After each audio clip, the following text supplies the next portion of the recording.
Right, Elland Road, Arsenal 4, Leeds 1, only our third away win of the season and our joint biggest margin of victory of any game all season.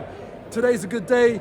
And look, I expected it, man. I expected Arsenal to batter Leeds today because, look, Leeds even putting a team out was an achievement. And look, you know, it was it's a tough one to call in a way because obviously I want to give Arsenal credit and you can only play what's in front of you and you have to go and do that job.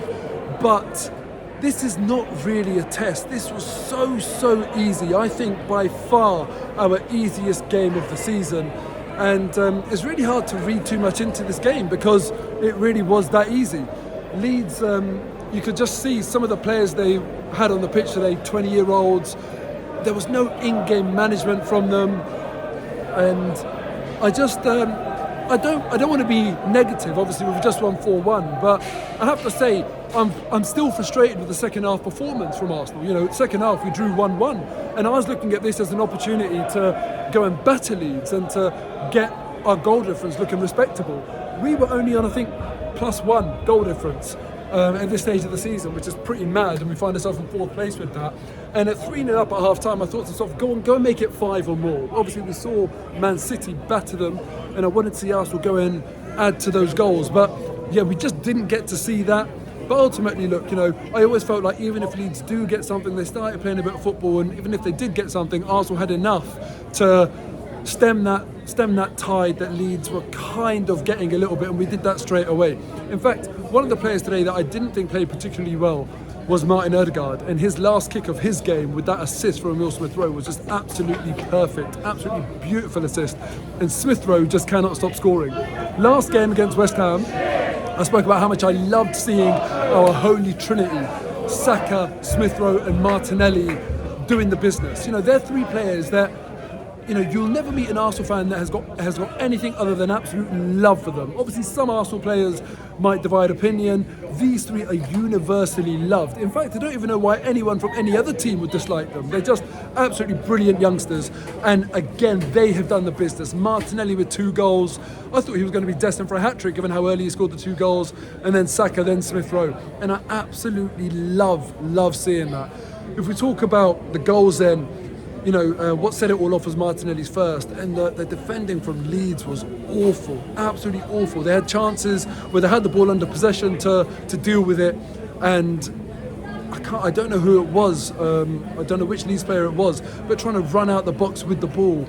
What are you doing? And Lacazette, as he always does, he works hard, he gets stuck in. He tackled him within their own box, and that tackle was the assist. You cannot be giving away chances like that. If you're getting tackled in your own box, you're doing something wrong. Just take evasive action, just boot it out. And I think that set the tone, really. Even before then, even as early as the 3rd minute, Lacazette had a gilt-edged chance, and he missed it, which frustrated me a little bit, because I want to see Laka scoring. If Aubameyang's not going to get back in the team and there's no guarantees as to what's going to happen with Aubameyang, we need our striker to make sure that he's clinical, because there's one thing playing against a very depleted Leeds side, but when you're going to go and play the tough away games, we've seen like United away, Everton away, when we've come away and we've got nothing out of the game, that's where we need to make sure that it's a 1 chance, 1 goal from our striker, and Lacazette needs to be more clinical. But in any case, it worked out today, and you know, he still did good work around the pitch. Second goal, when I look at that, the second goal for me sums Leeds up today in terms of how disorganised they were, in terms of how poor they were. You could tell this was not a team that had confidence or was even used to playing with each other. When you look at Martinelli's second goal and Arsenal's second goal, I think it was the number 38 or 37, can't remember, who was marking Martinelli. I've forgotten his name already. And he had a torrid time all game. But in that moment, he's gone on the wrong side of Martinelli, naively expecting a counter-attack. Leeds have lost the ball instantly, and another Leeds defender on the other side of the pitch is so off his line. Just look at the defensive line that Leeds had. There's absolutely no sort of, there's nothing joined up about that defending. Martinelli threw on goal. And, you know, even then, Martinelli didn't have a perfect touch in the run-up to that goal, but the defender's position was so bad that Martinelli could still recover, and it was a lovely, lovely finish. So, you know, you let me know in the comments below. Is this more about Arsenal and Arsenal playing well, or is it more about the Leeds side that we faced today, how depleted they were and how poor they were as well, even on the pitch? A lot of people talk about Marcelo Bielsa as like a footballing genius and a footballing purist, and I get all of that. I'm not calling that into question. But sometimes you have to have a level of pragmatism, I think, in a game where you need to say, look, we've just been battered 7-0. We've got a really depleted squad. We need to just kind of keep it tight today, and I'm not saying even settle for a draw, but let's kind of say the target is for it to be 0-0 at 70 minutes or something. I cannot believe how open Leeds were today. It was so easy for Arsenal that for me, I personally feel like it said more about Leeds than it did about Arsenal. But ultimately, look, we're Arsenal fans. We can only beat what's in front of us, and I don't really care. Unfortunately, one thing I have to speak about today is that the game has been marred by rumours of racist abuse from a Leeds fan directed to the Arsenal bench. I don't know who it was directed to and kind of what's happened, but there was obviously a gathering around the Arsenal bench at a point in the game, and I didn't know what was going on in the stands. But it's so annoying. I can't believe this still needs to be said, but just because your team might be losing a game, that does not give you the reason or an excuse to racially abuse someone. What the hell goes through people's heads?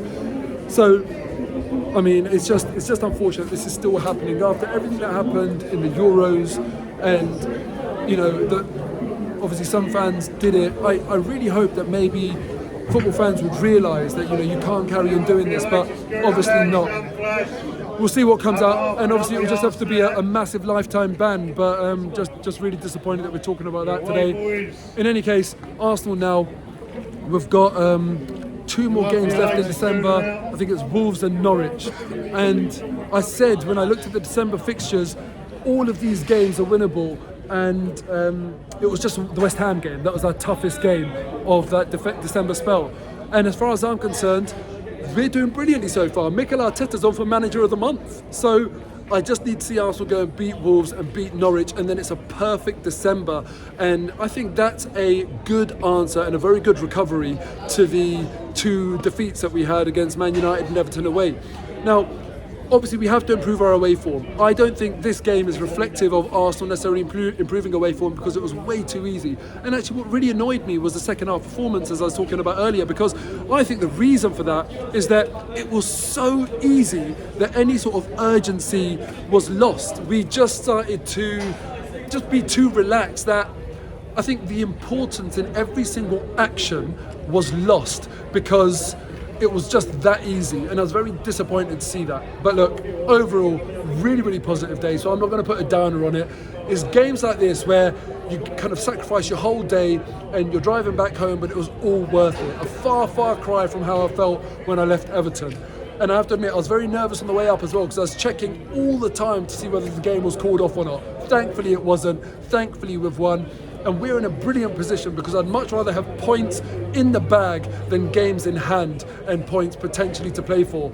Arsenal now playing 1 game a week, and we've got the victories in the bag. Other teams, they're going to have a fixture pile up and have to play a congested run of games, and hopefully Arsenal will see the benefit, because as it stands with the other teams' games in hand, if they win all of those, we're not going to be 4th. But I don't think that will happen, because they're going to have a fixture pile up. So Arsenal have done well, taken advantage of the fact that we're the only team to play, and that's all we can do. Up the Arsenal.